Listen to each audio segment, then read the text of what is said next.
Hello, guys. Good evening. This is Infantia from Madras Photo Bloggers. So, yeah, I'll just give you a short introduction about Madras Photo Bloggers. So, Madras Photo Bloggers is a growing photography community in Chennai. We have organized more than 100 plus offline photo walks and 50 plus online sessions, including we are planning for online photo walks too. So, we also have MPB Learning Camp subscription where you can learn more about photography and get updates on our upcoming events. So you'll be given a registration link, so you can subscribe to our MPB Learning Camp. We have like monthly subscription and yearly subscription. So once you get subscribed for our Madras Photo Bloggers Camp, so we'll put you into a dedicated WhatsApp group where we will share you updates on photography, our photo walks, and other details about learning photography. This is our third weekly technical webinar in Madras Photo Bloggers in association with Nikita Distributors about Godox. So this webinar is to know about different Godox lights and experimenting and using them in photography. Like Godox light can be used in weddings, fashion photography, outdoor, indoor, etc. So each weekly webinar session will teach us more about how to use Godox light and how to implement them in everyday photography in different genres of photography. We'll just wait for a few minutes for Mr. Presna to come. Meanwhile, we will have Ramcharan from Nikita Distributors. So he will explain about what is Nikita Distributors and what are the lights they provide to the customers. Hi to everyone, this is Ram Charan. Uh, I'm the technical expert for Godox products. I'm working in Nikita Distributors, not only Godox and also for multiple other products. I am the technical expert in Nikita. So I'm going to share you some general informations like what are the products available in Godox. So everyone will know that, but I will tell you in basic because personals I have to join in. So in Godox, there are so many varieties of lights in these products. You can see on camera flashes first. In the camera hot shoe, you can insert that flash and you can use it as accessories like V1 flash is there, and many for TT series, P series flashes are there, and secondary off camera flashes are there. It also very much so very familiar products in Godox like AD100 Pro, AD200 Pro, AD300 Pro, everything is there. And then LED continuous series is there. Before continuous series, I want to like to share about studio lights. Studio flashlights is similar to the flashes, but this is controllable with AC. That is AC power supply. It's working through the AC power supply. We have to use it only indoor, not like off-camera flashes. So, for example, SK400, TP series, MS series. SK400 is the very familiar model in Godox, especially in this studio light section. Okay, and then coming to the LEDs. So there are continuous lights in Godox products like two types of two variations of the products in LED continuous lights. LED continuous lights are continuous lights. It provide not like a flashes. It will give the continuous lights. In that, two variations are there. Like the portable lights and non-portable lights. Portable lights will have the inbuilt battery in there, so we don't want to use it with the AC or AC power supply. It will be portable, so we can easily change the location like movement. We can move the product while using. So it is LED lights portable, and non-portable is similar to the studio flashes, which can be used only in the indoors because it is operated using the AC power supply. These are the major difference of products in Godox. Hello And there. for example, in LED continuous lights, I told of portable and non-portable. Portable examples are LC500R and LC500, R1, M1. These LED lights are battery operated, and LEDs non-portable lights example is FP series, FP150, FP200, and the UL series, ML series. So these lights are AC operated. So why I am telling about Nikita distributors and Godox products? Because wherever you buy the Godox products, please look for the warranty. Because nowadays products are very costlier. Even the small money is money. Okay, and these products we have to check whether the warranty is available or not with the dealers, because some Godox products don't have the warranty, and some Godox products will have the warranty. So how to check the Godox products with warranty? That means at backside of the every product. Uh, so every box of the packing backside, you can see the MRP sticker and also the Nikita distributors name on the product backside, and also some logos, Godox logos will be there. So this will help you to buy some genuine Godox products with warranty. And there are more service centers in Chennai, Hyderabad, and all over India. There are more service centers for Godox. So this information will be useful, I think so. In few minutes, Prasanna sir will be there, and Prasanna sir, everyone is a famous mentor for Godox products. So any doubts if you have in the session, you can note it down in the paper or something. You can ask at the end of the session. So Prasanna sir will be there to solve your questions. Few minutes, Prasanna sir will be there. So I'll just give an introduction about Prasanna sir. So Prasanna Venkatesh is a self-taught professional photographer from Chennai, specializing in celebrity and advertising photography. So he's also a mentor for Godox Lighting and has done more than 200 photography workshops in India. He has recently demonstrated drone lighting for the first time in India. So he initially started doing fashion photography for magazines and advertising agencies, and he is also a well-known person in celebrity photography. His clients include like Mahindra Homestay, Kalakshitra Foundation, Sunrisers Hyderabad, that is IPL team, etc. So his works has also been published in many national and international magazines. So he is a regular article contributor to the Best Photography Today, Classic Imaging, and Studio News Photography magazine. So he worked as an official photographer for Hillary Clinton and President of India, Sri Pranab Mukherjee. So his pictures have also got been published 5 times in the prestigious Daily Dozen selection of National Geographic, with one of them being editor's favorite. So I welcome Mr. Prasanna Venkatesh for today's session. So if you have any queries or doubts regarding this session and Godox lightings, please write down the questions in the question box. After the session, I will surely help asking sir with the questions, and he will definitely give you answers on it. Okay, thank you guys. So over to you, Prasanna sir. Hi all. Can you see Hi, me? sir. Hi. Hi, sir. Hi. Hi, sir. Hi. So Hi, good evening to you all. Hi, sir. I just started the video, but the only thing is is my audio clear? Yes, sir, it is clear. It is clear, sir. Okay. Clear, sir. Thanks to Madras Photo Bloggers and thanks to Godox for this opportunity. I really like interacting with young photographers like you, and I hope you're all safe in this pandemic situation. So I'll soon start this session on creative lighting, where we will be discussing most of the technical parts as well as the aesthetic part. Okay, so if you have any doubts, like Mr. Ramcharan said, we can always have the question answer session at the end of my session.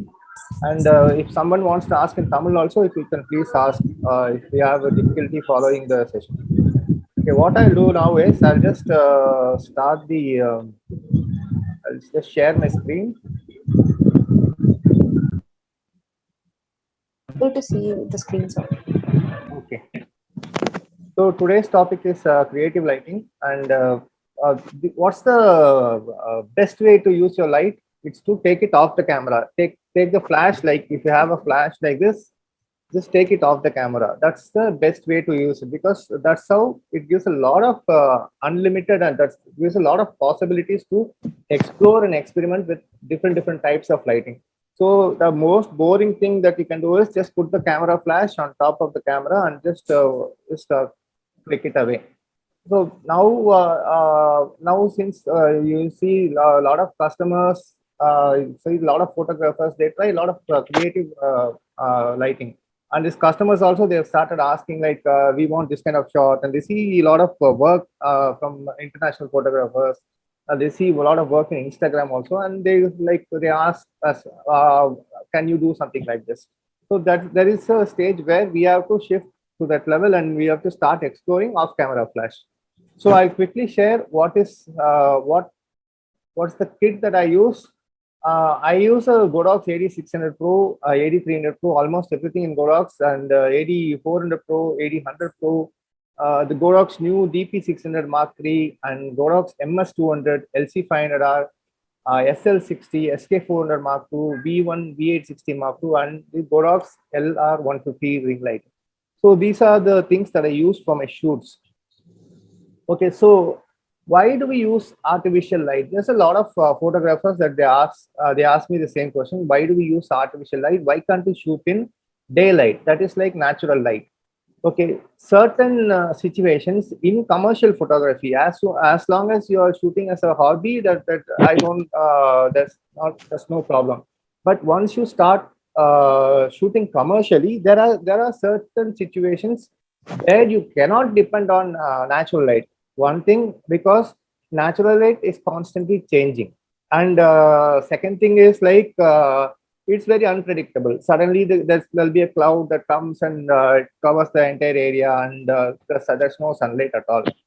And especially in wedding photography, you'll see there are some situations where sometimes the clients are not there on time. Like you will be ready at 5 o'clock in the morning. You'll have this great vision of shooting sunrise with a big sun in front, behind the couple, and all these things with great sunlight and all these things.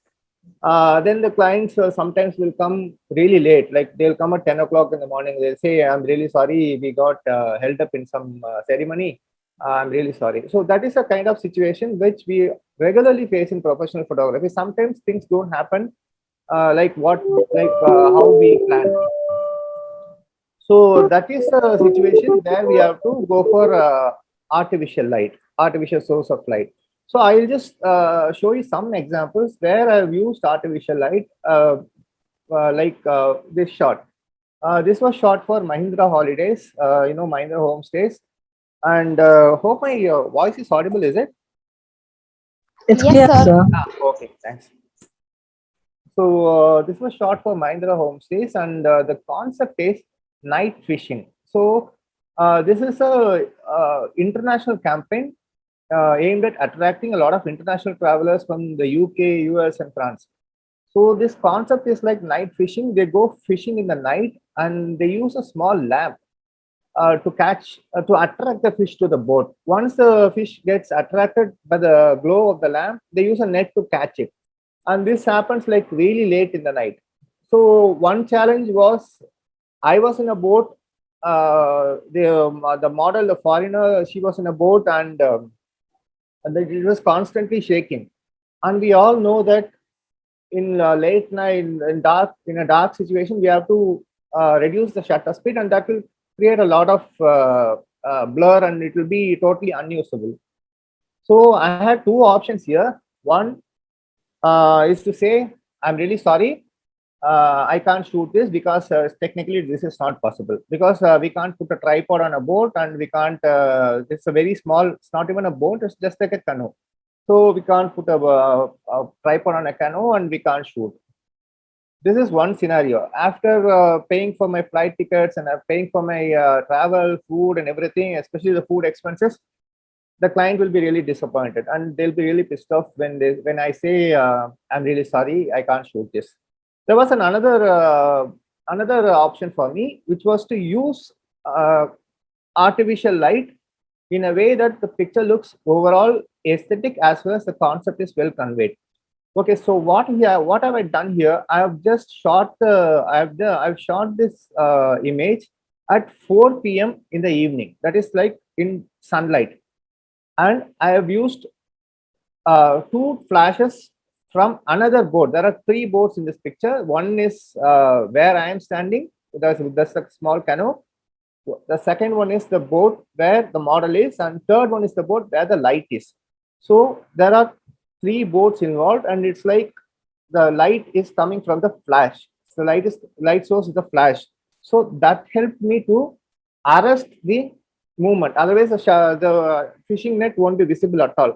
So that got me a decent shutter speed, and it helped me arrest the movement.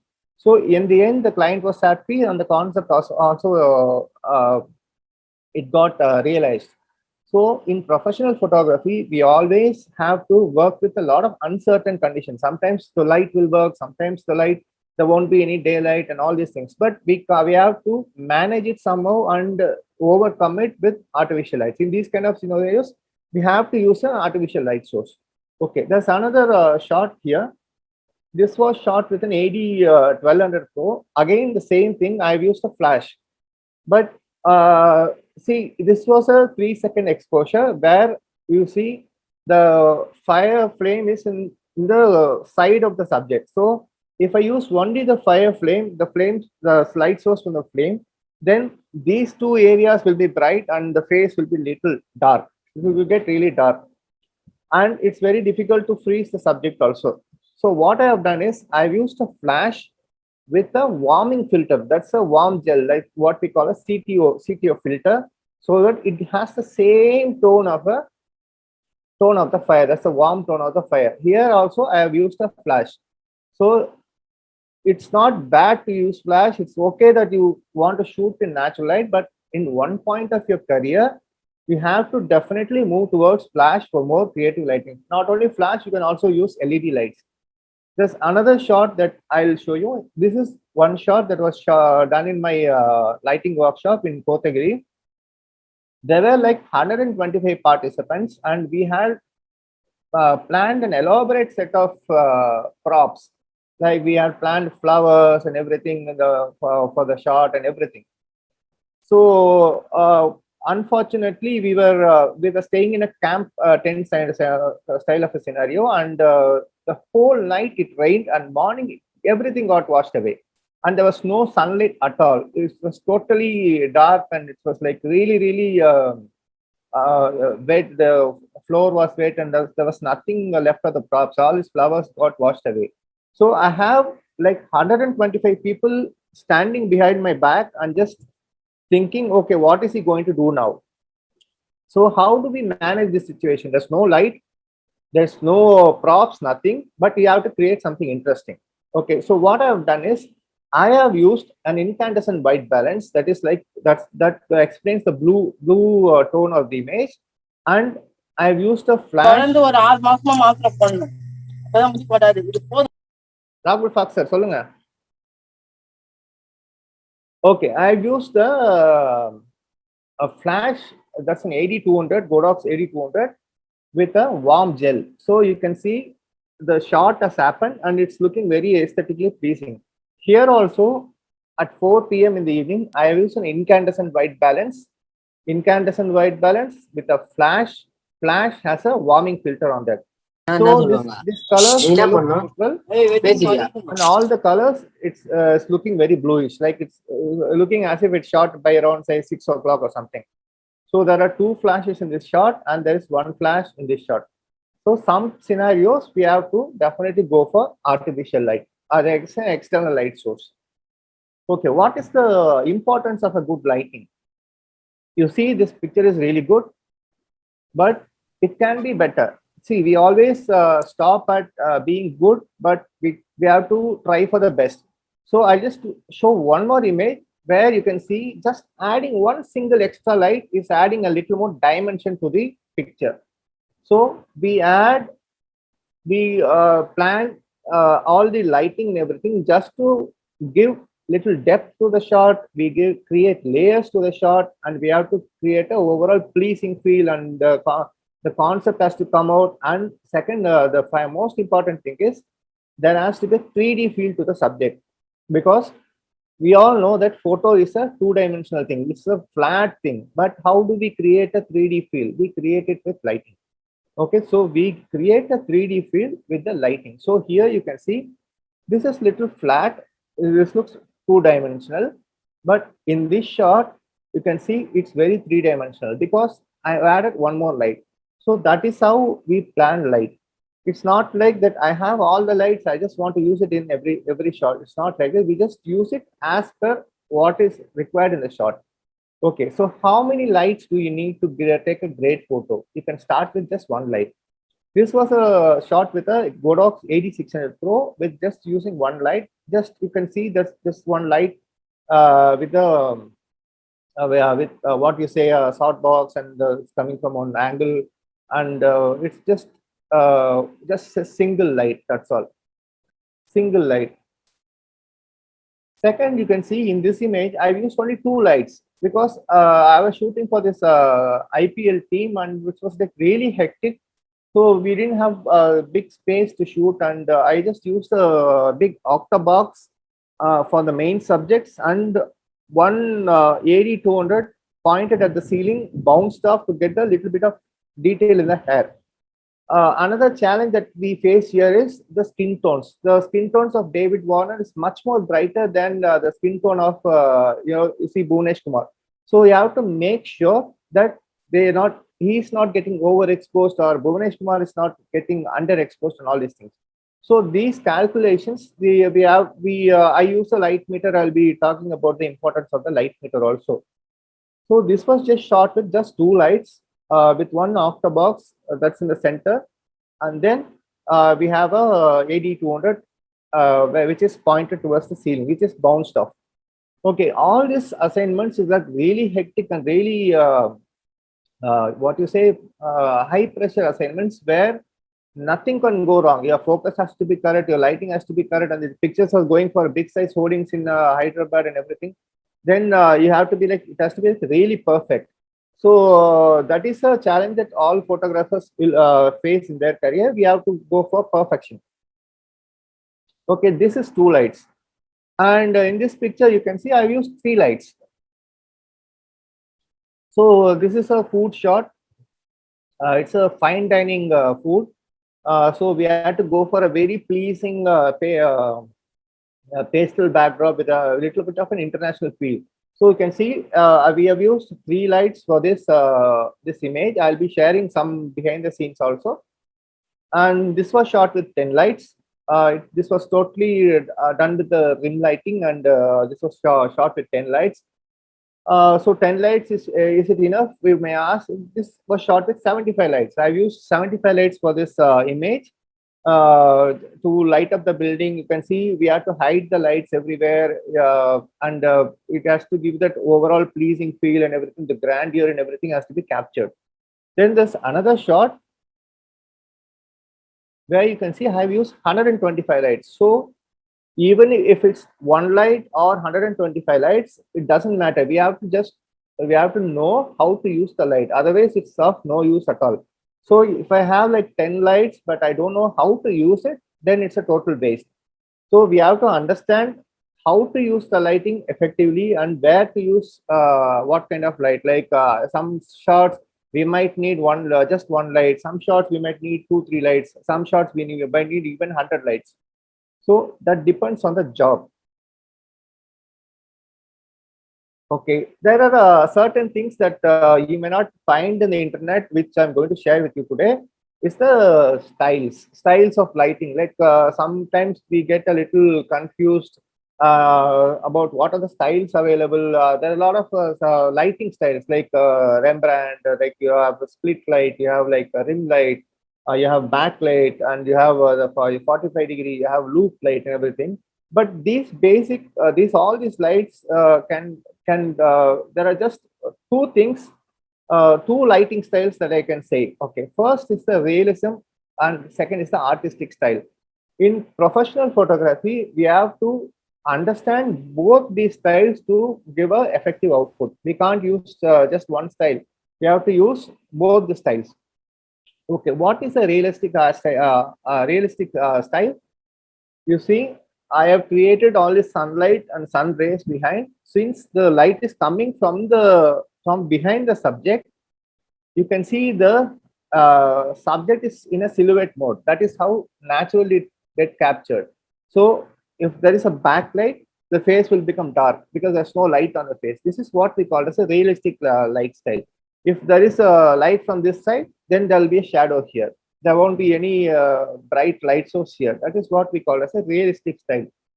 So if there is a sun behind the subject, it will become totally, the subject will record as a total silhouette black. It will be totally black, and you can see the sun. That is how naturally it gets captured. That is what we call as a realistic style. But is it enough? No. In professional photography, we cannot do only realistic style pictures. So people will ask, sir, take one picture of me against the sunset. They'll expect to see their faces also. So at that time, we have to go for what we call as an artistic style. Here we have an artistic style. The light is coming from behind the subject, but still there is a little bit of light that is in the face of the subject also. You can see the face clearly, and you can see the streaks also clearly. So artistic style and realistic style, there are two different things. And the realistic style we can use, but not in all scenarios. But this is what we call as a pictorial or artistic style, which we regularly use in commercial photography. Like you see, the light is coming from behind the subject. Technically speaking, theoretically speaking, the face has to be dark, but you can see the face is bright because I have used a pictorial kind of lighting style for this. Again, sun is behind the subject. It is supposed to be a silhouette, but you can see that the subject is also exposed, well exposed, and you can see the details of the skin and everything, which doesn't happen in nature. Now, naturally, what happens is this light light is behind the subject becomes very dark. But here, what I've done is I've used the Godox AD600 Pro in a high-speed sync mode, and we have just frozen the waves and everything, and we have managed to capture the sun also, a little bit of the sky and everything. So these are the two basic styles in lighting which you have to understand. And this, once you understand the styles, then you can go on experimenting a lot. Okay, what are the 5 different things that we have to keep in mind? First is the size of the light. The larger the light source, the softer the light will be. If you use a large softbox like a 120 centimeter or something like that, the octabox light will be really soft. Second is the quality of light.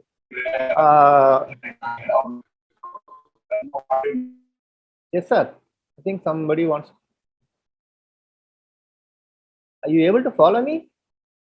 Am I going too fast or too slow? Yes, yes. Yes, sir. It's audible, right? Yes, sir.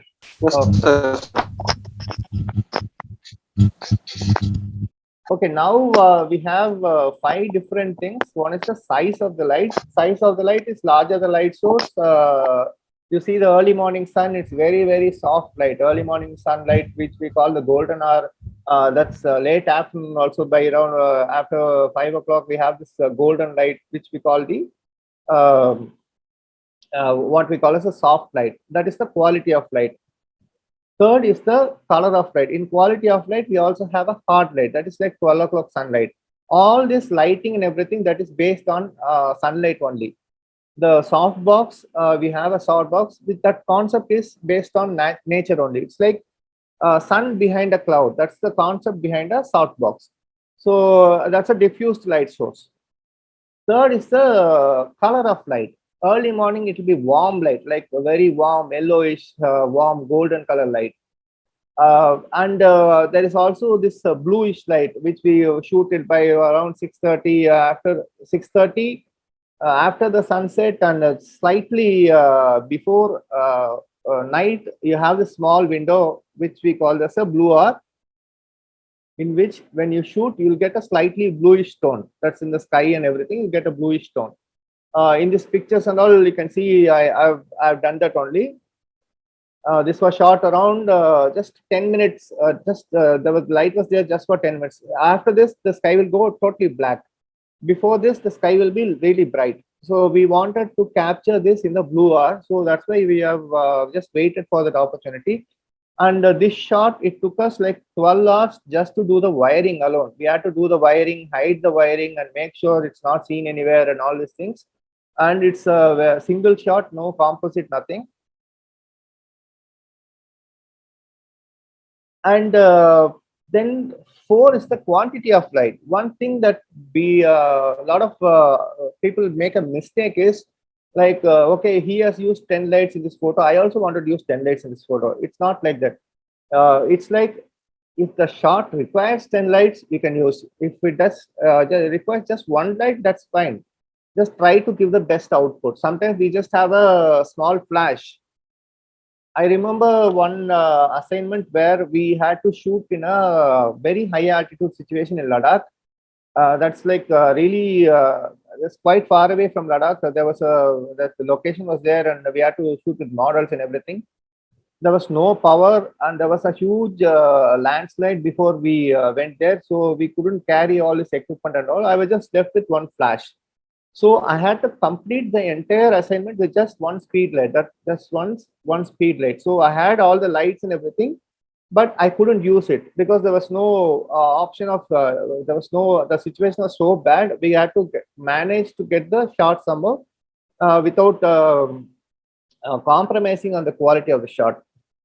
Okay, I think there are some chats which are coming in. I don't know. Okay. And so the quantity of light is like sometimes we overlight the shot. We just lose too many lights. Like we used 10 lights, 15 lights. This will become totally very bright. That is also wrong. So sometimes we have to understand that even if it's just 1 light, we have to use it effectively. And another thing is distance of light. There is something called an inverse square law where the light is, you get the contrasty soft light when you place the light source close to the subject. Once you take it away from the subject, it won't become soft, it will become flat. So if you want little dimension to the space and everything, then you just keep it little close to the subject, very close to the subject. And one thing that I'll mention here is the placement of light. How do you place? If this is the face, and if I place the light in a face level or below face level, then I'll get a shadow which travels like this, which is wrong. So the light has to be slightly above my eye level. Eye level, it has to be slightly above my eye level so that the shadow naturally falls like this. Okay, keeping a light under your subject, it causes the shadow to go up like this, which we call as ghost lighting. So why is it called ghost lighting? A lot of horror movies use it and everything. You see horror movies, just put the light here only. It's very unnatural because whenever we see the sun, we see the sun from the horizon. We don't see the sun coming from underground, from inside a well or something like that. So we see the sun at a line and from there it's going up. So normally our vision is trained like that, our mind is trained like that. So we just keep the light slightly above the eye level so that the nose shadow is going like this. And one more mistake that we make is we keep both the light. If we keep both the lights in the same output, like this light is for full output and this light is also full output, we'll have what is called as a cross shadow. Like there'll be one shadow like this and there'll be one shadow like this. This you can easily see in your cricket matches where you see when they show a person who is running, you can see there's one person with 4 shadows. That's because all the lights are in the same intensity. So that is one thing that we have. That is maybe because they want to cover the match, and that's fine. But when you're taking a portrait or anything, we have to make sure that there are no cross shadows. That there shouldn't be one shadow that's going like this and one shadow that's going like this. So that is what we call as double shadow, cross shadow, and all these things. So that is this is one thing that we have to keep in mind. If this light is full power, just try to keep this light in half power, so that there is little bit of contrast and you get a little bit of depth in the shot. So this is one big question that a lot of people ask me, how to choose a modifier. There are lots and lots of modifiers in the market. They have, we have a beauty dish, we have something called parabola, we have a collapsible lantern, Godox, we have plenty of modifiers. We have reflected dishes and all these things. So how do we choose a modifier? Modifier choice is very, very important. Okay, what do we do? We just go scenes. We just watch some YouTube videos. They shoot with like nice foreign models and everything, and then we buy. We go to a photography trade fair. We see a lot of modifiers being displayed there, like the beauty dish is there. There is one big salt box is there, and we think, okay, the beauty dish we have seen in a lot of videos. Okay, we'll go and buy the beauty dish. Okay, what happens here is the foreign skin tone is totally different from our skin tone. Our skin tone naturally we absorb, it absorbs light, and beauty dish is a very, very contrasty light source. It's not a soft light source; it's a contrasty light source. So when a subject comes and they ask you to take a good photo of themselves, and they have a lot of pimples and all these things in their face, we can't use a beauty dish. We can't tell them, see how nicely I have captured all the pimples in your face. We can't tell them like that. So in that scenario, we have to make sure that we use a larger softbox so that the skin details a little capture little softly. Like it's very forgiving for bad skin. So beauty dish is good for models who have like good features and very perfect skin. It is good, but when you use it on real life subjects, try to use a slightly larger softbox so that the light is little soft and it's very forgiving. Okay. There are plenty of types of reflectors. Even here I have one reflector. If you can see, there's a lot of reflected dishes also. Okay. All these reflected dishes have a specific purpose. If you can see this reflected dish from Godox, you can see it has all these small perforations kind of a thing in the edges, and inside it's silver, and in the edges it has this kind of cuts. So this reflector has to be used with a umbrella, larger umbrella, where this kind of cuts will give even spread in the edges also. So you can't use a regular reflector with umbrella. You have to use this type of a reflector where you have the cut in the edges, and inside you can see it's very smooth surface, and each and every reflector has a purpose. Each and every reflector has a purpose. Okay, first is a subject skin type. If the subject has very bad skin, very oily skin, then what we do is we just use a slightly larger light source, make the light source a little larger, like use a big softbox and shoot. Second is the portability. So I see a video in which the photographer using a large softbox, which is like a huge parabola. The photographer is shooting with a huge parabola. It looks very cool. Okay, so now what I do is I just try to get the same thing, and I buy the thing and I take it for an outdoor shoot with a couple or with a model. So what happens is all these larger parabolas, they're not very portable, so it's very difficult to manage in an outdoor condition, like there's a lot of wind and everything. It's very difficult to manage. So once you shoot, you have to pack it again. That also takes a lot of time. So we have to understand the portability also. So if I was in the situation, I'll use a collapsible softbox, which is like easy to carry and easy to pack and easy to shift from one location to the another. So portability is another big factor. Third is the space. So in all professional, not in all scenarios, in some professional scenarios, you find yourself, like if you are a wedding photographer, for example, if you find yourself constrained by space, it's like the bride is getting ready and you have to shoot. There will be a lot of relatives in the room. I can't put a huge shot box and take it inside and try to take a shot. There, I have to use a smaller light source or light modifier to get the shot. Like I would prefer to use an LC500 to take this getting ready shot. That's what we call as getting ready shots, because the space will be very narrow. There will be a lot of relatives sitting around and there's a lot of people walking, and we can't put a huge light modifier there. We have to use a smaller light modifier. And again, while you're shooting a group photo and everything, or if you're shooting stage, then we can't again put huge modifiers. People from the back they'll start complaining. They'll say, you are blocking my view. I have traveled all the way to this wedding and you're blocking my view. They'll start complaining like that. So in that scenario, what I'll prefer is I'll prefer to use a white umbrella. Regular umbrella, just two lights with a regular umbrella. I think it won't occupy too much of space. So this is how we plan all this lighting. This is how we also plan according to the location, because wedding photography is very difficult. It's like very difficult, and you have to capture the moments, and we have to make sure that everybody is happy. We are not getting into a fight with someone over the blocking view and everything. That's the last thing we want to do.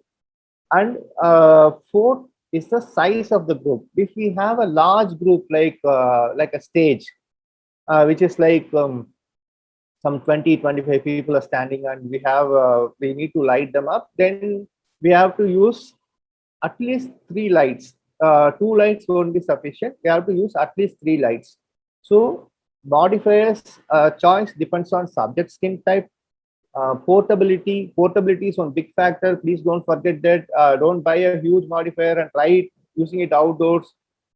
Then you will start struggling. Then there's a space and there's the size of the group. Okay. Beyond all this, all your modifiers and everything, there's something called color, which we have to understand.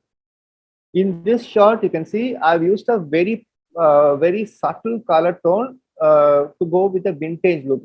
Her costume is in slight brown color, and the background is also it was actually a white paper. But what I've done is I've used a flash, and I've just kept the flash behind that's a small wooden grill kind of a thing.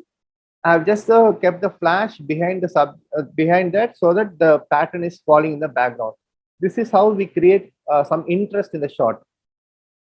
So it was a white wall on which I've used a flash that was kept behind a wooden grill. That's like a wooden frame. In this shot, you can see I've used just one particular color for the whole shot. I'm not using a very hard color. It's all very soft, very subtle. And I've used a black net. I've actually made a video on using a black net in my YouTube channel. You can also go have a look. I've used the black net to give a slightly soft look. Again, another shot, you see the costume and the background. It's all in the same tone. It's all very pastel, very pastel kind of a tone. So one thing that we have to understand is, if the dress has a lot of detail, like but you have a silk saree with a lot and lots of detail, try to use a very simple background so that the subject stands out. If you have a very a grand lehenga with lots and lots of work, and if you use a background that's also having lots and lots of details, that will confuse the eye. So at that kind of that scenario, what I'll do is I will try to use a mild and very plain background, so that the costume looks rich. In this shot also, you see we have worked in one particular color palette. What I do is I create a mood board where we have a color palette fixed, and we work only in that color palette. You can see there is no other extra colors. Everything will be in the same tone. So this is like the same harmonious colors. And this shot, it's in a different color scheme. Like we have used opposite colors. We have used yellow and blue. It's like a complementary color scheme where you have used opposite colors. So you see there's one streak of light that's falling on the face of the subject. The background is blue. It's like standing out. So all these things, it comes with little bit of practice. Once you start shooting and everything, watch a lot of international photographers work, especially watch movies. Instead of looking at photographers work, you start looking at movies. You see there's a color palette they work around and everything.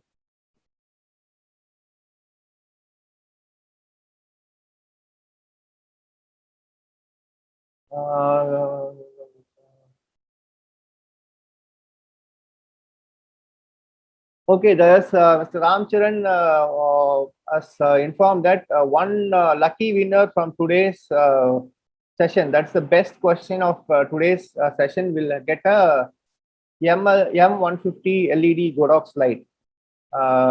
So we'll just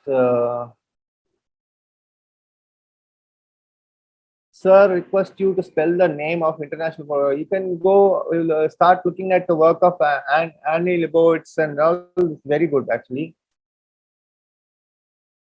Okay. We'll have this question answer session at the end of the thing because otherwise it will start disturbing. So we'll definitely have a question answer session. That's why I'm trying to give you more information. And in this shot also, you can see I used an opposite color scheme. This is two LC500Rs like this. One LC500R is like this, another LC500R is like this. The ring light in the neck is just a prop. It's not a light source, it's just a prop. And I've used the black light, the backlight for the shot where that the streaks are coming out. And it's a totally opposite color scheme. I've used neon colors like I've used magenta, I've used cyan, all these opposite colors. So in this shot, you see very harmonious, very same tone colors. And this shot, you can see it's totally opposite colors. So as a professional photographer, as I already told you, we need to create a shot. It's not like we capture just moments and come out. Sometimes we need to create a shot. Sometimes clients will ask, I want this kind of a feel in the shot. I want this kind of a shot. And we have to create that. That's the challenge of being a professional photographer. Like, how do we create a shot? Like this shot, for example, we had a very limited budget and we had to create something unique. So we made a small set. These are all, I've already made a video also on how to create these kind of backdrops. It's like it's just a vinyl flex in the background, which we have just pasted on a frame and just got this. All these props are from wedding decorators. This was actually in gold color. What we have done is we have just spray painted with the dull matte finish. And this also you can see it gives a very rich and royal feel. So I'll share the BTS of this shots. You see this 4 lights that's coming from top, just for the to give the ambience. And you can see this is the actual setup. This is just a frame that is pasted with a vinyl, and we have used what is called as a gobo or a couploris, which is creating this pattern on the pattern on this. So this is creating the pattern on the background. You can see this pattern is happening here. That is creating the couploris is creating the pattern on the wall. And it's a team effort. It's not just one person, one photographer is working. It's like an entire team of assistants and stylists. It's a very small set. You can see it's a very small set. To add depth and give a lot of depth to that, we use creative lighting to give the depth. You can see the kind of depth. The pillars are looking. It's looking very 3-dimensional. And I've used a triangular composition for this. You see the subjects are placed in a triangle. This shot, you can see there's a streak of light that's coming from one side. That is a AD 200, which is here with a mag beam. And we use a lot of cutters. Cutters give us, there are 2 types of things that you can use. One is a positive fill that is white, and there's a negative fill which is black. sometimes we use a lot of black to give that depth. We don't use white. We use a lot of black to give the depth, and this is how we created the shot. That was a really busy assignment actually, so that we couldn't shoot a proper BTS video and all. So sometimes it's like very hectic. And this shot was done in a studio because we were supposed to shoot in an outdoor location, but the only thing is the times there were heavy rains, we couldn't go, so we had to shoot the entire thing in a studio. What I'll do now is I'll just show you how it was taken. You can see there's a grid on top. It's a 8 by 8 grid. Then you have a large skimmer which is diffusing the light. Then you can see a large softbox. This is a 150 softbox, octabox, which is giving the, it's a overall, we wanted a very soft feel for the subject. We didn't want a very contrasty light source. So we have given an overall very soft feel for the subject. Okay, what is so special about this shot? This was shot with Anirudh, and we had planned the shot and everything got the layout and everything was finalized by the agency. This was shot for Flying Machine actually. So we had planned everything, and unfortunately it got very late because actually the shot was like Anirudh is sitting in some sunlight, enjoying his quiet thing and everything in sunlight. But the shoot got very delayed, and we started shooting only at 9 o'clock in the night. So it was totally dark outside. So what happened? We had to get the, as I said, sometimes as a professional photographer, we have to create the shot. So what I've done is I have pasted gateway sheets behind the subject, and I've kept a flash outside, and that is creating all this sunlight kind of an effect. So this is how we create a shot in professional photography. We can't say it's late, even they know it's late and everything. So sometimes we have to give the desired output with whatever limited resources that we have. So we can't say, no, I can't do this and all these things because that is how the industry works. So one thing that we overlook a lot is the background. The background of a subject, as I told, if it's very subject is wearing a very grand costume, go for a very simple background. And in this shot, you can see I've used a green background. It's just a very simple bougainvillea that we found in the roadside, and this is how that's why it's making the subject stand out. If we are, I don't know how it looks if we are taking it in a different background, because I don't think that this will be this effective. And in this picture also, you can see. We have used a similar color backdrops for Namita Marimuthu shoot. We have used a similar color backdrops. We have not used the very hard colors. We have gone with very soft colors only. And this was shot for Saranya Srinivas, and you can see I have used a pictorial style here. I have not used the window as a light source at all. Window is there in the picture as a prop, not as a light source. So it's a very bold color scheme where we have a cyan kind of a thing, and we have a red kind of red chair and everything. So this is how it was done, and this is a totally contrasty color scheme.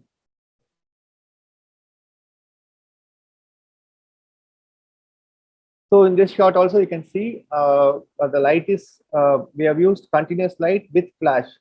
So I'll share one quick BTS also with you. This is a white wall, which we have used. I've used the mag mod to give that pattern, because we have to create something interesting. Even if you have nothing in the background, we have to just try to create something interesting that we can do with lighting. And this shot also, you can see that's a lot of, we have used a similar color props and everything with little bit of smoke and everything. What I'll do now is I'll just play the video for you.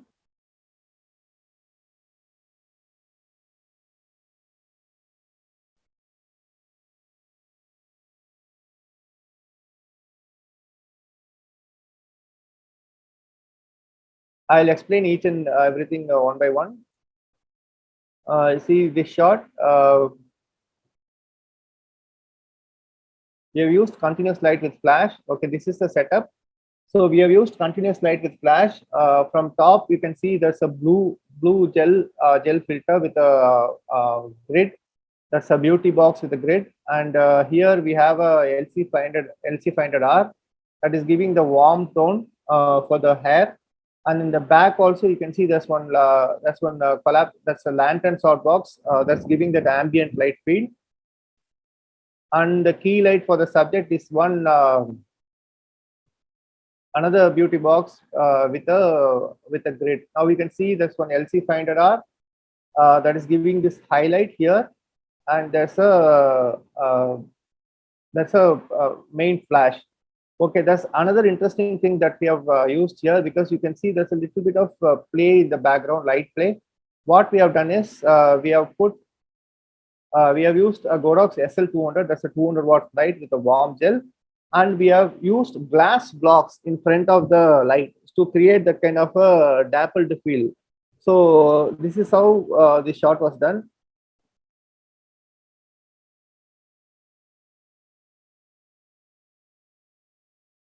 Here, the bigger umbrella, we have used blue gel.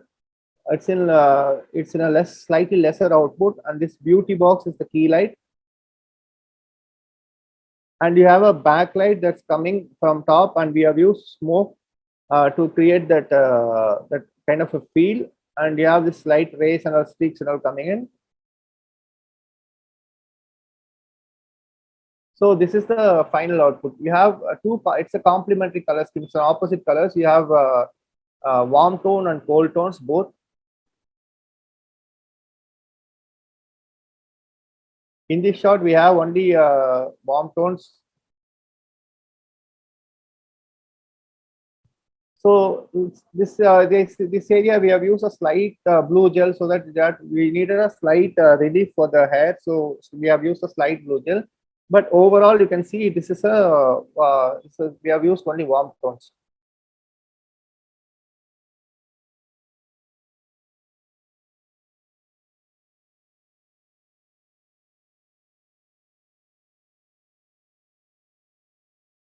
We just have only 4 minutes left. I'll quickly.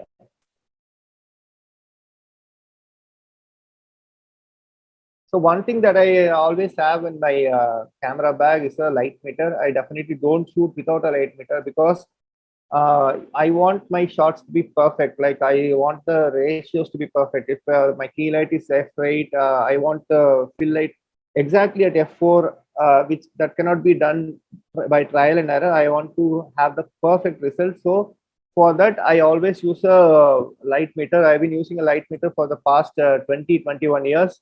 So we always use a light meter to get the correct ratio of light. Like if the key is f8 and I don't want f5.6, I want f4. I want the accurate result. I don't want any approximate results. So that is one area which I'm very particular about. So I definitely use a light meter. So a light meter is something that with any photographer, any professional photographer who is serious about his work, is has to carry at one point of time. You have to learn how to use a light meter.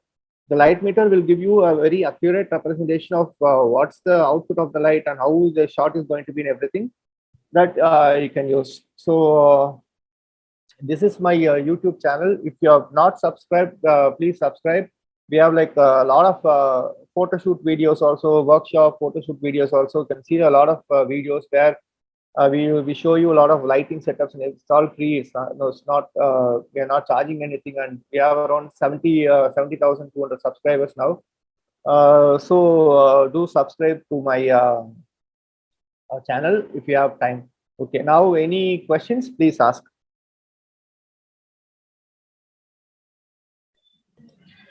Hello. Yes, sir. Hi, sir. So this is Karthik from Chennai. Yes, sir. Sir, you have spoken about the mood board.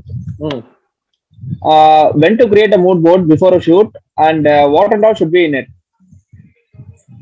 See, mood board is not. See, mood board. What the purpose of a mood board is like, if you are working with a team of people, okay. Okay, sir. If you are working with there's one stylist, there the designer is there, then one makeup artist is there, hairstylist is there. Everything, Yes, sir. we are working as a team. Okay. Okay, Thing sir. is, they have to. Everybody should be on the same page. We should all understand what is required. Okay. I Okay, shouldn't sir. think, okay, I'll do this kind of costume there, and I'll be thinking like, okay, I'll do this kind of. I'm expecting this kind of a costume. Suddenly, the designer is coming with a different kind of a costume. That will be a clash. Again, I want a Sure. particular kind of makeup, or the makeup artist wants a particular kind of lighting. I'm not able to do it, and so that creates a lot of confusion. So what we do is we create a mood board in which we discuss all this. This is like a reference. This is which we paste it on Okay. a wall. We say this is the color palettes. This is the colors that we are going to work. The makeup has to be like this. The Okay, hairstyling sir. has to be like this, and the designing has to be like the costume has to be like this. And all these things we decide well in advance, and we prepare for that, and we just paste it on the wall. We don't deviate Okay, from sir. that. A Okay, mood sir. board is like everybody will be in the same page. There's no misunderstandings. Otherwise, what happens is there'll be a lot of confusion. It will be like, oh, I thought you'll be doing like this. Or, oh, I thought Okay. the makeup will be like this. All this kind of confusion will happen if there's no proper communication. Yes. Things will get miscommunicated. So to Okay, sir. avoid that, what we do is we always prepare a mood board, and Okay, we will sir. also get an idea. Okay, I'm going to do this kind of a lighting. I'll see the costume. I'm going to do this kind of a lighting. Are you okay with it? Then we'll all put all these things together. But the picture should not exceed like the max number of pictures can be like around 7 to 10 max, not more than that. You just take some reference images. Okay, sir. So there's few questions in the chat box. Yes, yes, please. Okay. So you have said you have used 100 plus lights. Is it a flashlight or continuous light? I use both. I don't stick only to flashlight. I use continuous light with flash. I combine lights. I don't use single light sources. Most of the time, I use a combined light source, like a flash with the continuous light source. Some areas we need a continuous light source. Some areas we use a flash. That's one thing that I cannot give a like you if you see I'll just show you one shot. In this shot we have used continuous lights as well as flash. It depends on the shot. You're able to see the shot, right? Yes. Okay. Okay. So there's another question by Harvin. So how Okay. to attain innovation and creative shots on basic lights and natural lights for budgeted photographers? Can you be a little more louder? I'm not able to hear Okay. you properly. How to attain innovation and creative shots on basic lights and natural lights for budgeted photographers? Okay, budget photographers is asking how to do Attain with budget innovation and equipment. creative Yeah, shots okay. using a basic lights. Okay. See, as I told you earlier, you can start experimenting with single light source. Single light source, you start experimenting with single light source and just a reflector. With just a thermocol box, so thermocol sheet, you can start experimenting. That will give you like really amazing results. It's not like that we have to, as I said earlier, these shots are not taken with just one light, just one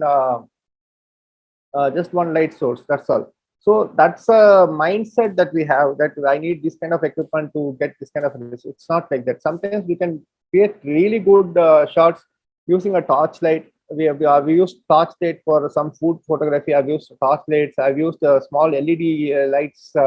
So everything is a light source. Everything is a light source. So you can start experimenting. Please don't restrict yourself saying that I don't have this. That's why I'm not able to do this kind of thing. You can start with a single speed light. Speed light. If you keep if it's a very small light source, very affordable. If you point it against a white wall, it becomes a larger light source, right? So it becomes a bigger light source, like a diffused, a larger light source. It becomes like a large soft box. So that is how you start.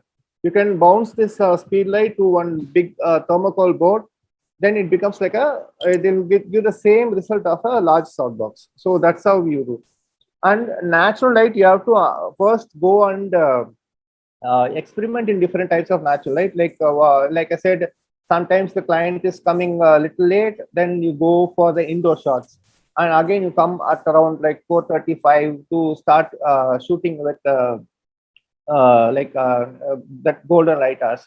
One thing that you can keep in mind is with amateur customers like couples or anything, don't ask them to look at the sun directly. Sometimes they'll start getting tears in their eyes because their eyes will be very sensitive. So sometimes they won't feel very comfortable. So what you can do is you can keep the light behind the subject, or you can keep it as a rim light and just use a thermocol as a reflector. Just make sure you don't keep the thermocol below. You see, if the light is coming from this height, then you keep the light and thermocol at this side. Don't keep it below. So what happens is, if you keep it below the subject, this area will get bright and this area will become dark. So there's another question. Which lighting setup is good for photography, continuous or flash? Flash is the best. Actually, flash will help you get sharper images. For example, if I'm shooting a shot like this is continuous light with flash, okay, and this is also continuous light with flash. This needs a tripod. Definitely, you have to use a tripod, and you have to go for a slightly slower shutter speed so that the continuous light is also getting exposed. If you go for a higher shutter speed, like say 1/500 or anything, the background will become totally dark. The subject will get correct light because of the flash, but the background will become totally dark. So I suggest you start with flash, only flash, start using flash. Once you're comfortable and once you're thorough with flash, then you can start experimenting with combining continuous light and flash. So majority, why don't we use continuous lights for photography? See, majority why we don't use continuous light, that's a really good question. Till now, till the recent times, continuous lights, what we call as hot lights, they're very hot. They create a lot of heat. Like if you use if I use an ARRI light, or if I use a regular video camera light, it takes a lot of heat. Okay, sorry, it generates a lot of heat. The place will become very hot. So for people photography, so they'll start sweating. So that's one thing that we have. Second is the exposure level. If I want to shoot something like something with an aperture of like f8 or f11, like say if I'm shooting a group shot, I need an aperture value of around f8. So that is not possible with the continuous light, because then again I have to put a tripod and adjust the shutter speed and everything. Everybody has to be still. But with a flash, it's very easy to shoot. If I just use a 600 watts light, I can easily shoot it. So continuous light, in some scenarios it's okay, but not in all scenarios. Those are the first thing is the heat, and second thing, you don't get the same kind of exposure value as flash. So the next question is from Arvind. How to choose various contrast color schemes? Is there any pattern or anything to choose? See, there is a very easy way to do it. There are some websites which give the color palette of films. If you can find color palettes. If you search for color palette in the films, you'll find the color palettes. You can take the reference from there. That's why I'm telling you, watch a lot of movies. Watch a lot of international movies, so that you'll find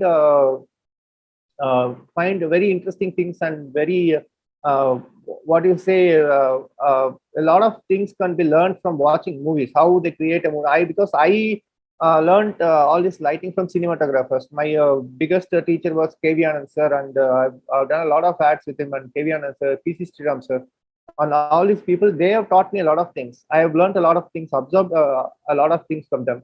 So that's what I say. You just watch a lot of movies and watch international cinematographers like Roger Deakins and all these things. You go and watch a lot of movies.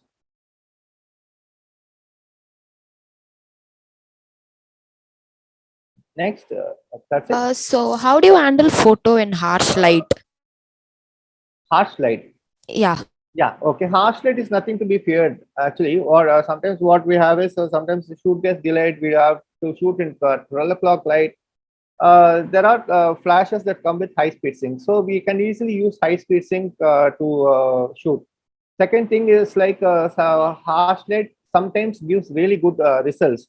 Like for fashion photography, I like using harsh light, hard light, very small light. So I just use a flash with just a reflector without anything, any modifier, anything. I just simply shoot like that. So hard light is not something that has to be that we have to be worried about. It sometimes it gives a lot of sometimes it gets very interesting results. So there's question from Sandhya. How important is pre-planning for a photo, for a concept photo or fashion photography? I'll say if you plan a photo shoot, it's like 95% is pre-planning. Only the 5% we click for very less time, like for a half a day shoot or for a 1 day workshop. We plan for almost a month. That is the kind of planning that we do. What kind of shots and what's the costume like, and how's the lighting going to be, and what kind of setup it's going to be, what's the props that we are going to use, and all these things we have to plan. Only if you have a pre planning, then you can get the best output. For example, if I'm doing an outdoor shoot, okay, with a model or with a couple, or if I'm just taking them outdoor for a shoot, I'll definitely do a lot of research on the place first. What's the location like, and I will do a recce, what we call as a recce. We visit the place at least 2 days before the shoot. It's not like we should visit the place 1 month before the shoot. We have to visit it at least 3 to 4 days before the shoot, so that you get an understanding of which is east, which side is the light going to come, which is west, and if you want to take a sunrise shot, we have to know which is east and which is west. And main thing is the safety, because as a photographer, sometimes we get very carried away with the location. Like we think it's very cool to make them stand on a rock in middle of a sea. That looks very cool for a photo, but is it safe for them? If you, what if there's a huge wave that comes and crashes? It will spoil the dress, or it will be very dangerous to them. All these things we have to do a lot of pre-planning. So pre-planning is like 95% of the job. It's like once you plan everything, of course there'll be 1 or 2 deviations here and there, but most of the time pre-planning is the only thing that will help you. Like how to go to the location, what if how much time it takes to reach the location. All these things we plan accordingly. So we plan so that we can do the shots in a very effective way, even if it's an indoor shoot or an outdoor shoot. The pre-planning is a must. So there's another question from Soundarya, like composition, lighting techniques, etc. Likewise, do you think post-production also plays a great role in enhancing the picture? 100%, yes. We have just keep 3 steps in mind. One is the pre-production, which is where you plan the shoot, plan the food, logistics, and everything. That is one thing that we do. The second thing is the shoot day, where we shoot. And third is the post-production. Post-production is must for any professional photographer. It's just like your finish is giving a finished job. That's all. Post-production is like it shouldn't be like okay, I'm taking a really bad picture, I'll try to enhance it in post. It's not like that. At least you have to match. I try to match at least 90% of my shots, and only I use very minimal post-production to enhance the shot. That's all. So there's one person, Manikandan. He wants to know about which kind of softbox is advisable for wedding photography: parabolic softbox or octa softbox, and what is the output in their difference? I mean, the differences in their outputs. See, parabolic softbox is good for fashion. Fashion, you can shoot fashion. It's very good. It's a slightly contrasty, crispy light source. Octabox is a softer light source. So for wedding scenarios, I'll prefer an octabox, like a 120 centimeters octa. Okay, so a question from Naveen: how to choose a modifier for dark skin? Say there's nothing specific for a dark skin. We can go for a slightly larger slightly larger light source, like a larger softbox, so that you get correct exposure. Thing is, but when you're having 2 people, like one person is very dark skinned and one person is very light skinned, try to keep the dark skinned person closer to the light, and take the lighter skinned person away from the light. That's one thing that you can do. So which lighting is good for macro photo shoot? Macro photo shoot, you can try ring light. Ring light will give you a very shadowless feel. I think that would be the best for macro photography. So another question, sir, how to light only the subject and background should be black in a small space? So explanation about it. See, there are a lot of sometimes like we have some constraint like this where we need a background and the space is very small. Then you go for something called grid. Every softbox nowadays comes with a grid. So you use a grid. Grid will narrow down the beam. Grid is like you have two types of grid. One is the honeycomb grid, which looks like a honeycomb, and second is the square grid, which we call as an egg crate. Okay, that we can use to get that to cut what we call as the spill light. That's like light spilling to the background, spilling over the background. So to avoid that, we can use the light with a grid and take the subject slightly away from the background, like 5 to 6 feet away from the background. So how to set up light for food photography? Food photography, it depends on, see what here I'll just show you the shot. There's one large light source. Imagine this is the food. I'm not able to, this is the food.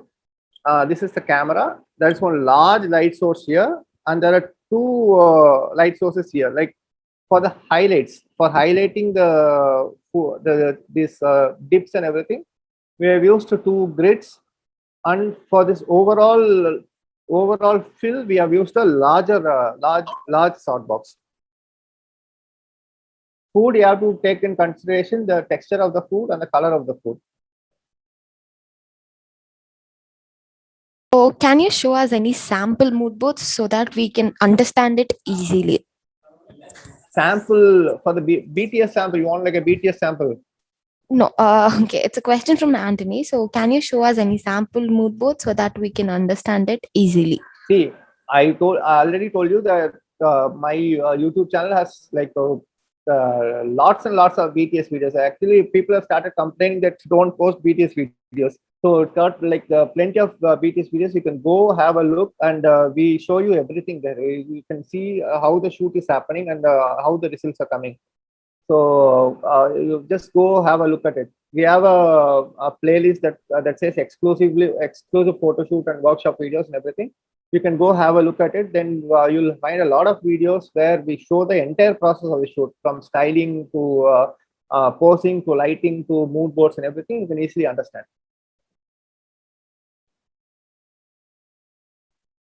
Okay, so there's another question from Shivani. What would you suggest to carry as a portable lighting setup that can be useful for a genre like street photography?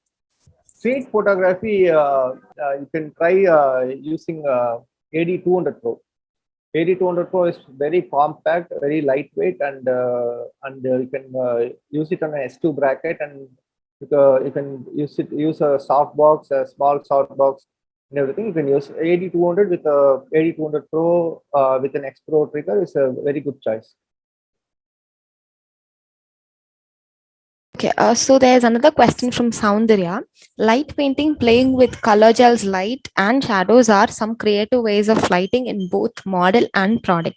When do you think it's right to use these in commercial photography? See, commercial photography thing is like commercial photography, we use it all the time. We use it almost all the time. Like we use a lot of color gels for commercial photography because to get a particular kind of a mood, you need a color gel. Like I'll show you this shot where we have this.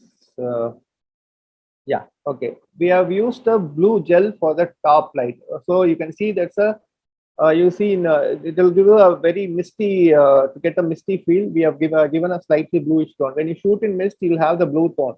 So for that we have used a slight blue gel. And in this shot, you see we have used a warm gel. That's a sunlight coming through a temple early morning. If you go inside a temple, you have this small windows from where the light is coming through the window and all these things. So to simulate that, we have used there's a warm gel. So that depends on the kind of shot that you have to do.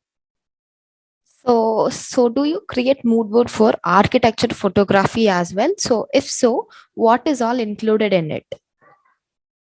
We normally don't do. We haven't done. I haven't done any mood board for architectural photography, but normally for product photography, for food photography and for fashion photography, we definitely have a mood board. So there's a question from Dave. I often end up in overexposure while balancing ambient light with flash. Please give me some insights or learning to overcome that. Okay, so this is one interesting question that he has asked. How to manage exposure when by using ambient and flash, right? Okay, we'll have this image as a small reference. So whenever you're shooting with ambient light and the flash, just make sure the ambient light is a little underexposed. When it says like your ambient light is controlled by your shutter speed. So when your camera meter says 1/60 is the correct shutter speed, you just don't go by it. You just make it like 1/125 or 1/250, so that ambient light is a little less exposed. So what will happen if you expose the ambient light correctly? The picture will definitely become flat because your flash is also coming, the ambient light is also coming.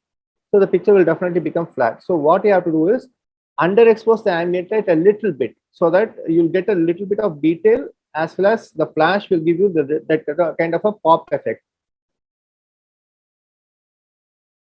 So here you see same thing, ambient light with flash. If I reduce the shutter speed beyond a point, what will happen is this flames will get totally overexposed. It will become totally white, and this person also will become totally bleached out. So what we have to do is we have to underexpose the ambient light a little bit and use the flash. Don't keep it in the same output. Don't if the camera meter says 1/25 is the shutter speed, correct shutter speed, don't go by it. You just underexpose it a little bit. Adjust the shutter speed. That will control your ambient light, except in high speed sync. Okay, so there's another question: how to set up lighting for very dark skinned person against a dark background? Say black toned against black background and still get required contrast and clarity. It's very easy. Use a larger softbox. You can use a larger softbox and use reflectors. It's not a very complicated thing like you think, because uh, like many people get scared when they have a mixed skin tone or a thin frame. It's very easy to shoot actually. Once you learn, what I suggest is you go and learn about the inverse square law. When you find there's a lot of YouTube videos which you can learn the inverse square law. Once you learn the inverse square law, it's very easy to shoot any type of skin tone.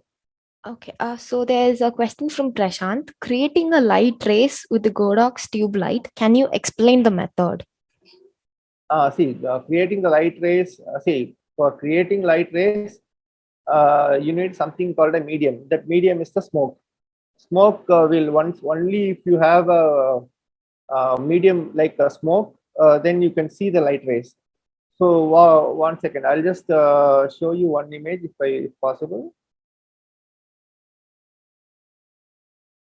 Not only in fashion photography, you can use it in that's a lot of applications for that.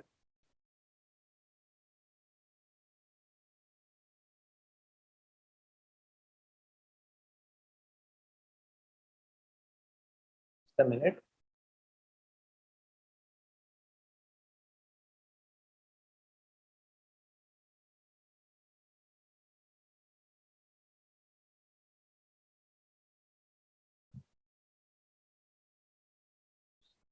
So this is one image that we had shot for Kalakshetra Foundation. They wanted this banyan tree that's very special to them. And when they gave me the brief, they asked me, we need something very unique, a very unique shot for this banyan tree, and we want to keep it on the website and everything. So what I have done is this was a shot that I created. It's not like it's natural. So we had planned which side the sun is rising and what are the branches through which the sunlight is traveling. We planned it, and early morning we went there. We used Sambrani smoke. We don't use a smoke machine. The problem with the smoke machine is the smoke will immediately go down because the smoke is very dense. But in the Sambrani, this is a Dhoop, that Loban, the smoke will disperse to a larger area, and once you put a light, then you can see the light. That's the light is getting scattered by the smoke. And what you have to do is, you need to put some kind of a pattern in front of the light. I'll just show you one small thing now. I hope it's not getting late for you. Sir, no problem in it.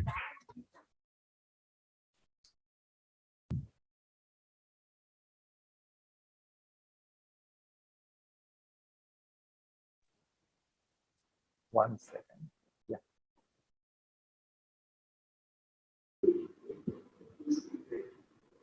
In this, you can see there's something in front of the light. There's like a black chart that we cut and kept in front of the light. And you need smoke, and the light, we cannot use a softbox or a beauty dish to create this kind of a smoke effect. For that, you need a sharper light. So like use a bare reflector like this, and keep some kind of a pattern in front of it, like in a black chart sheet. Then throw the light through it, and then you'll start seeing the streaks.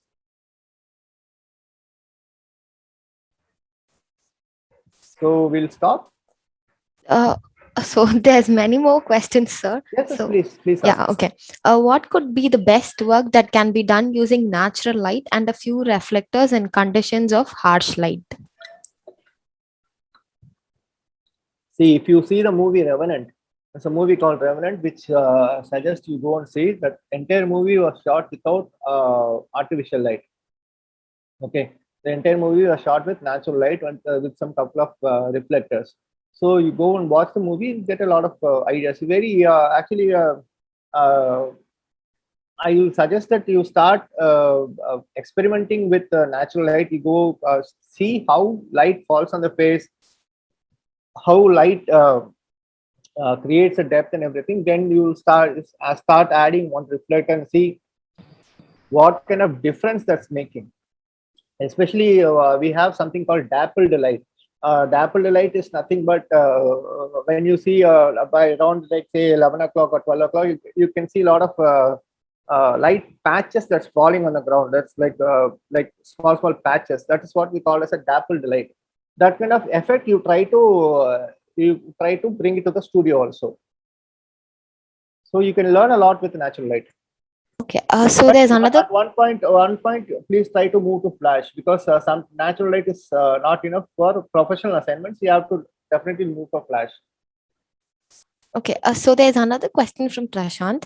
Does the power of 1 second determine the skin tone of the model, or it just brightens up the subject and remove the color tone of the subject? Thus, the power of 1/2.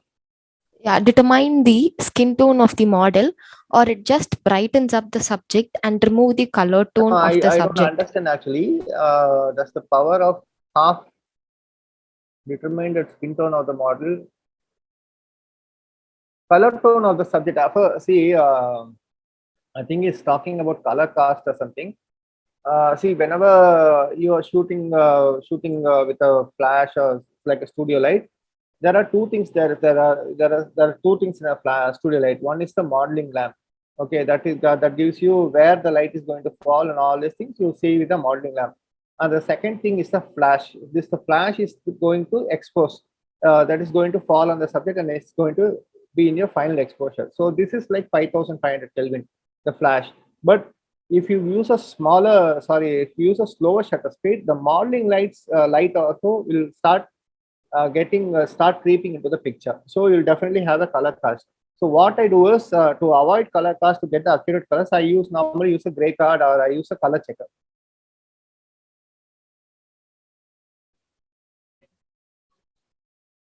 One second, sir.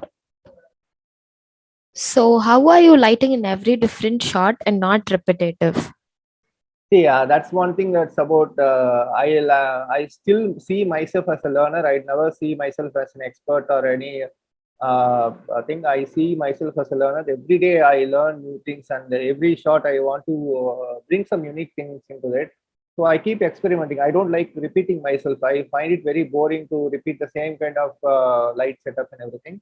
So what I do is every shot I try to do something different. So that is which is interesting to me also. Otherwise, you'll go, once you think that you know everything and you start thinking like that, then I think it's a complete downhill after that. So keep experimenting, and that's what my guru, Mr. Iqbal Mohammed, taught me. That every day we have to think of something new, and every shoot we have to. I think of as my first shoot. I don't think of it as my thousandth or 2000 shoot or something like that. I just think of it as my first shoot, and then I approach it as a first shoot.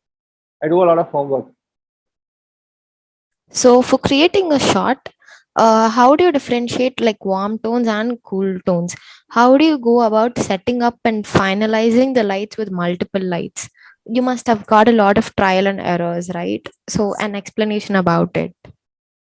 See, there's nothing called trial and error. We can't have a trial and error in a commercial shoot or with a celebrity shoot. We can't have any trial and error. There's no room for error. So what we do is that's why I'm saying you start creating a mood board on how you want the lighting to be, and then what are the colors that you're going to use and all these things. That's why I'm repeating that you start working on the mood board, start preparing for the shoot, and start working on the mood boards. Other than that will take your work to the next level.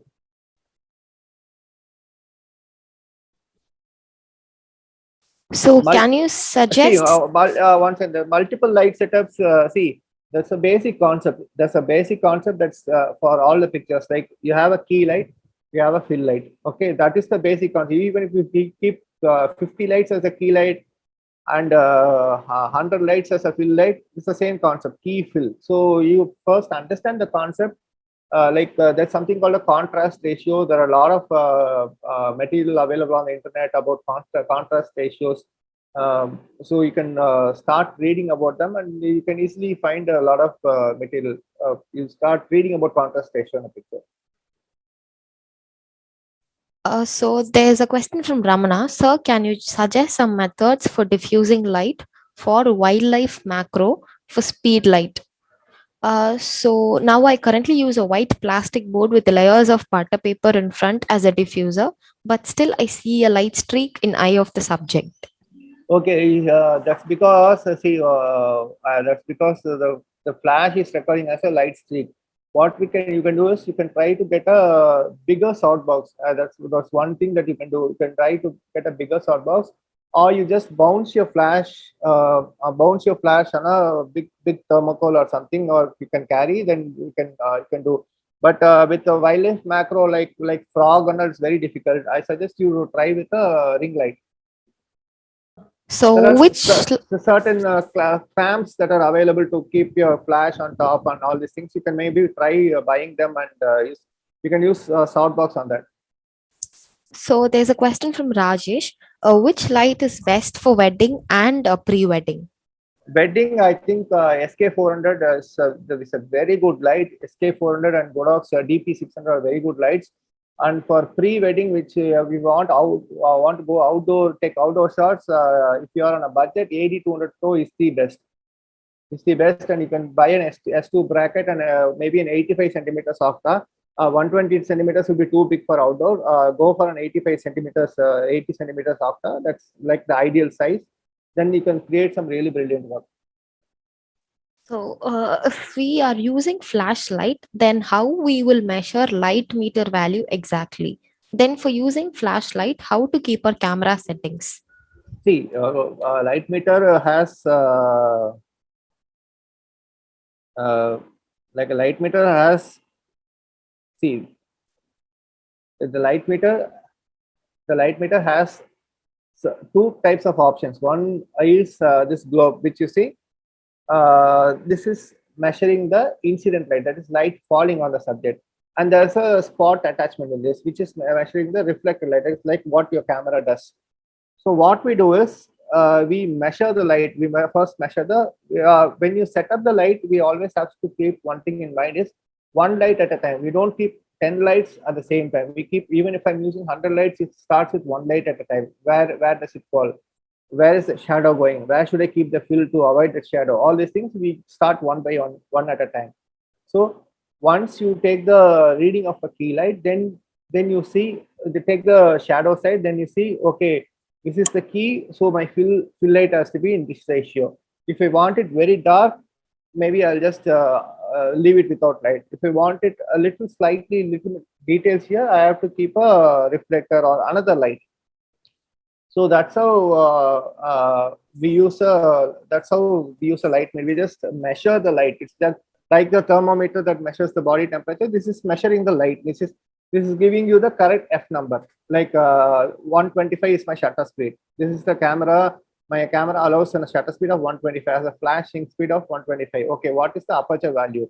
You take a reading like this, the thing will show the aperture value. Then you decide whether to increase the output of the light or decrease the output of the light. You have to decide. So there's a question. I'm in a situation of like harsh light, like 12 noon. I could not postpone the shoot to golden hours. So how can I be able to get good output in harsh light? Any light setup suggestions? 100% you can do. That's what I've been telling you. We have to adapt to the situation. See, we are willing to go 5 o'clock in the morning, stand there and wait for the sunrise. A client comes at 12 o'clock. We can't do anything about it, but we have to get the shot. So what we can do is take them to shade. Don't keep them in open light. Take them to shade. Use shade. Shade means it can be the shade of a tree. It can be the shade of a house. It can be a portico or anything like that. You can start. You take them there so that they are not sweating. The second thing they do is they start squinting their eyes. You start getting tears from their eyes. They will feel very uncomfortable. All these things. So take them to shade first, and then you can start shooting with either, if your flash allows, shoot with high speed sync so that you can get if you want a shallow depth of field, high speed sync flash will help you. Or if you want like a greater depth of field, then you can go for a bigger light source like AD600 Pro or anything. Then you can use the softbox and shoot. Just first thing is keep the subject comfortable. That's the main idea of the shoot. Don't stress them too much. Once you stress them too much, like they'll start getting very, very uneasy in front of the camera. So try to keep the subject uncomfortable, and don't. Sometimes we blame the subject. Always say only because of you we got better. Don't do like that. Just try to keep them very, very comfortable. The subject comfort is the utmost priority. You don't postpone the shoot. Also, you never postpone the shoot. What you do, unless there is some really bad situation like a flood or something like that, you don't postpone the shoot. You just try to make the best out of it. So what if we postpone the shoot and see now there's a lockdown scenario, the sudden lockdown is coming, you can't go and shoot, and then it becomes a big headache. So try to use that situation to your advantage. There's nothing like which cannot be managed, like unless it's the flood or war or something like that. That we have to learn how to manage that kind of a situation. So please try to do that. So do you decide on the lighting contrast ratio during pre-planning or during the shoot? 1 second, I want to add one more thing. He has asked, Mr. Arun has asked, I'm in the situation of hard light 12 p.m. Yeah. Golden hours. If you want a similar golden hour light, just use the color gel on the flash. If you want a golden hour light, that kind of a flash, that kind of a color, then use a golden hour. You can use a CTO. There's a warm gel called CTO. This color temperature orange. You can use a warm gel. You can use a Y1. All these kind of color filters, gel filters are available in Chennai in shops. You can buy that and you can use them. You can use them as a hair light. You can see that the warm tone is coming, the golden light hour is coming. Instead, don't postpone the shoot. So do you decide on the lighting contrast ratio during pre-planning or during the shoot? No, I decide everything before the shoot. The shoot, I definitely add a lot of corrections, but only thing is everything, the basic, that building, that block, everything is built. So only the minor corrections are here and there I want to do. because I shoot with a lot of celebrities, so I don't want to waste their time. It's like very precious, and I don't want to waste their time going around seeing whether my camera is working, the setting is correct, and all this thing. So think of your shoot as a journey. Like there are two types of people, which I always say in my workshop. There are two types of people. Like once you go for a journey, like taking a car with my family in a car for a long drive or to my native or something like that.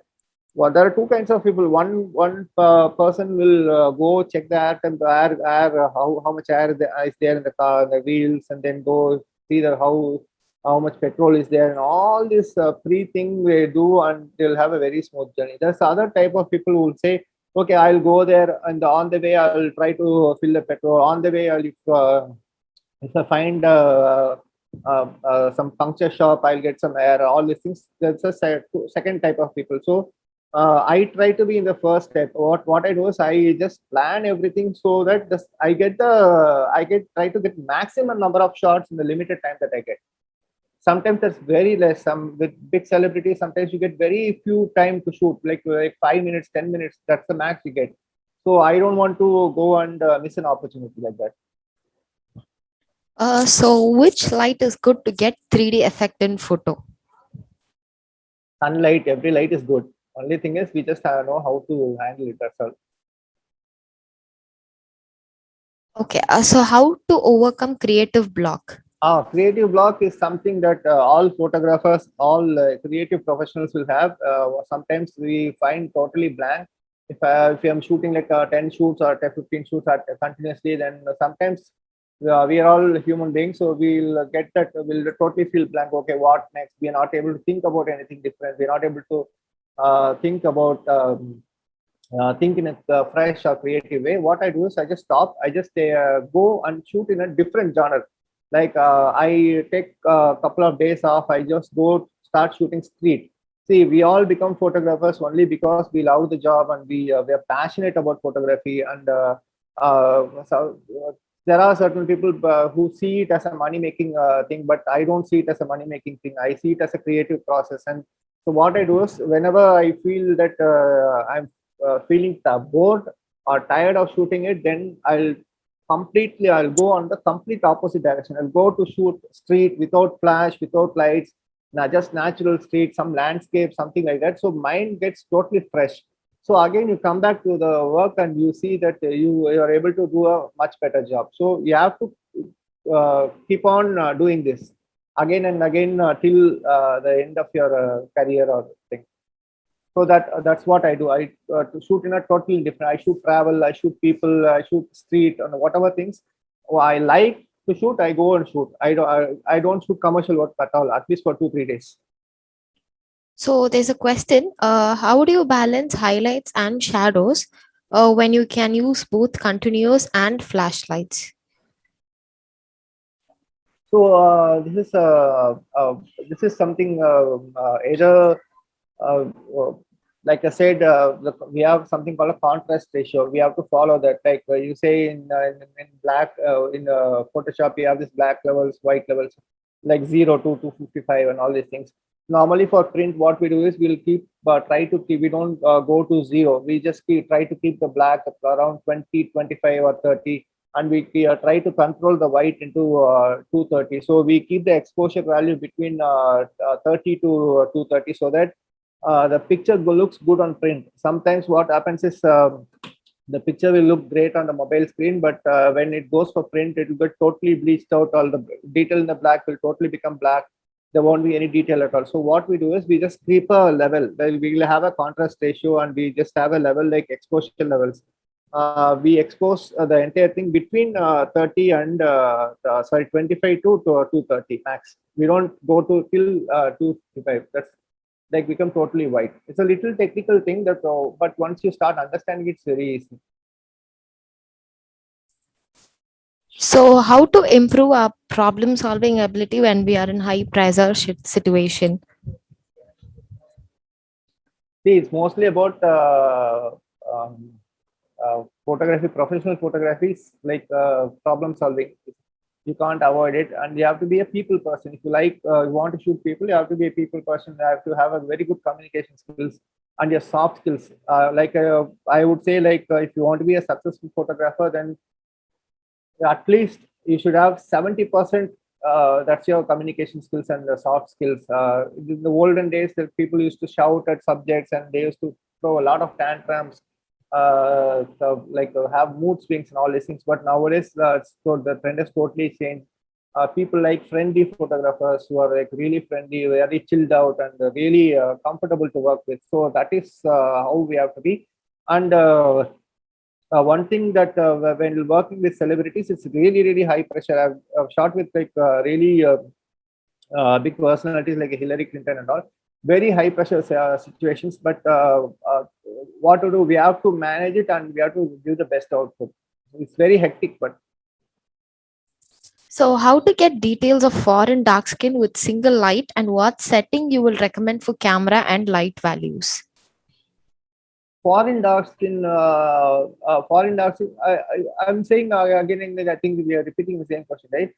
You try to bounce the light or use a larger light source so that dark skin has one more issue, which is called the undertones. Some people with dark skin will have a slightly reddish tint to their skin. Some people will have a slightly yellowish tint. So we have to find out first find out and see what it is, and then only we can plan. Okay, so is direct lighting box is good, or bounce softbox is good? Bounce softbox will be my first choice. I like bounce. It's a very indirect light source. It's like it's getting bounced off and getting again diffused. So I prefer a bounce softbox. Only problem with the bounce softbox, you need a very powerful light. Okay, so a person is new to lighting. What's the first thing he should know about it? First, you understand, start studying about what is key light. Then you start studying about what is fill light. Then you start practicing at home with the torchlight. You start with a torchlight. It's very easy. You have a torchlight at home. You use the torchlight as it is. Then you put a butter paper in front of the torchlight. You see how the light is falling now, how the light is going to change, and all these things you just try to apply to the studio light. That's it. Very simple. Just a torchlight. Take the torchlight and point it to a subject like this. Then you see the light is very harsh. Now you put a small butter paper in front of it, the torchlight. Then you'll see the light is getting diffused. So this is how we start learning it. Okay, so how to choose exact color of color gels for hair highlight? Hair highlight, what are you trying to do? This is one thing that I found in a lot of photographers' work is they simply use one yellow gel, keep one yellow light in there. But you see, there has to be some purpose to the light. Okay, like if you're keeping a warm gel, are you showing evening sunlight? Like what time is it? Like or morning sunlight? Like we have different types of gels. Okay, we have a CTO, we have a Y1. I will use Y1 only if I want to show a 7 o'clock sunlight. I don't want to use Y1 because I want to show late evening sunlight, which has a slightly red tone. So these kind of things we have to start learning about the color gels, and everything has to have a purpose. Chumma, we can't put one color gel behind with our yellow light coming. Just like that, we can't paste one yellow gel. It has to have some kind of a purpose. So for creating a shot, okay, that's been asked already. Somebody has asked like the question about Profoto and Godox. I think Godox is the best. It's a very versatile brand, and we have a lot of range that is not available in any other competitor brand. Because if you take Godox, you have a speed light, you have a small light like the M1 R1 RGB lights, you have continuous lights, you have like LC Finder, RGB stick, and all these things. And the best thing about Godox is your flash, your studio light, your power pack, everything works with a single trigger. So you don't have to purchase different triggers. It all works with a single trigger, like a X1 trigger or X2 trigger or X4 trigger. Everything works. It all comes in a same family. So the thing about Godox is very, very versatile, and they have a wide range of products. And previously, people used to think that Godox is not that great and all these things. But now the industry has changed. Even bigger photographers like the Dabu Ratnani and Avinash Govarkar, they have started using started using Godox. So Godox is an international brand. It's I think in a few years they'll be in the top of the industry. So there's another question. There's a particular setting in the camera to bright the photo and dull the background. Then why should we need to use the lights to do it? And what's the reason? I don't know. Understand that. Can you, So, can you okay. highlight the comment? Yeah, okay. So there's a particular setting in the camera to brighten the photo and dull the background. Then why should we need to use the lights and what is the reason? Okay, what is the setting that see when the camera, if you adjust the exposure, the overall picture becomes bright. If you reduce the exposure, the overall picture becomes dark. So it's not like you're selecting your subject and making it bright and making it dark, unless you have some filter or app for that. But in a lighting, what we are doing is we are creating individual layers, and we're creating depth. Like I want my subject to be bright, and I want this side of the face to be dark, and I want the background to be slightly bright. I want a little bit of a spotlight, which is very difficult to do in camera. So we have to add additional light source, or we have to go for natural light with some reflectors and everything to do it. So camera, when you adjust the exposure, overall picture is becoming bright or overall picture is becoming dark. So in which scenario second curtain sync and first curtain sync has to be used? Okay, we are having a rear curtain sync. So I'll just show you one image. Just a second, I'll just share the screen. Okay, sir. Okay, in this image, I have used the rear curtain sync. That's the second curtain sync where the subject is actually moving with a continuous light and she's stopping somewhere. I'm using a flash. So here the flash is happening at the end of the exposure, but in rear front curtain sync, what's happening is flash is happening at the beginning of the exposure. Once you click the shutter, the flash fires. Then the shutter stays open for some time, then it closes. But in this shot, you can see that the flash is fired at the end of the exposure. So that depends on subject to subject. If I want to have the light trails with the subject with a sharp subject, then I have to go for rear curtain sync. If I want to have some scenarios where we have a very slow shutter speed with flash, then we have to go for first curtain sync. Depends on shot only, shot by shot. That shot was done with front curtain sync. Sorry, rear curtain sync. Anything else?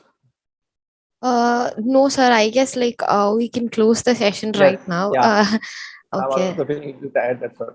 Okay. Okay. Thank you all. Thank you so much, and thank you, Madras Photo Bloggers. They're really doing an awesome job, and thank you all. Thank you, sir.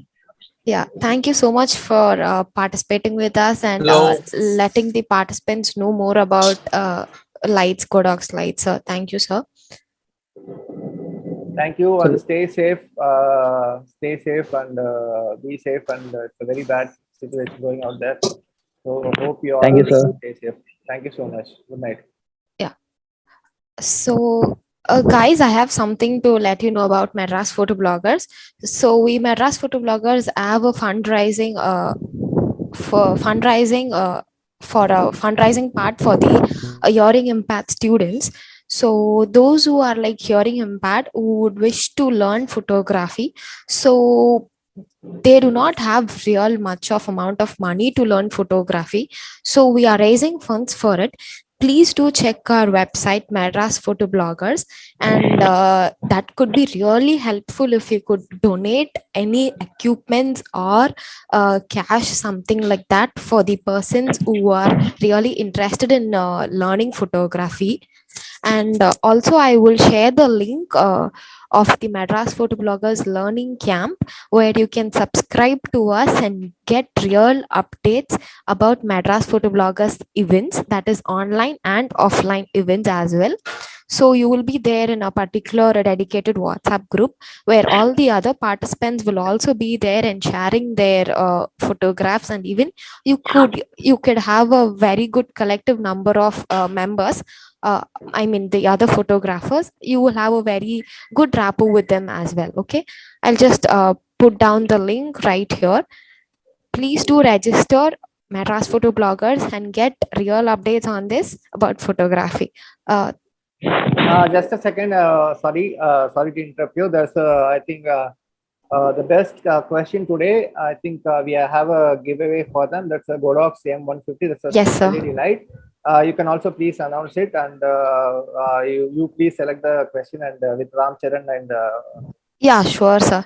I wish you all the very best, guys, and have a great time shooting, and keep experimenting and keep shooting, and follow Madras Photobloggers and supporting them, and don't forget to subscribe to my YouTube channel. That's one thing that I want. Thank you, sir. Yeah. Good night. All right. Yeah. Take care and good night, all. Thank you. Good night. Bye.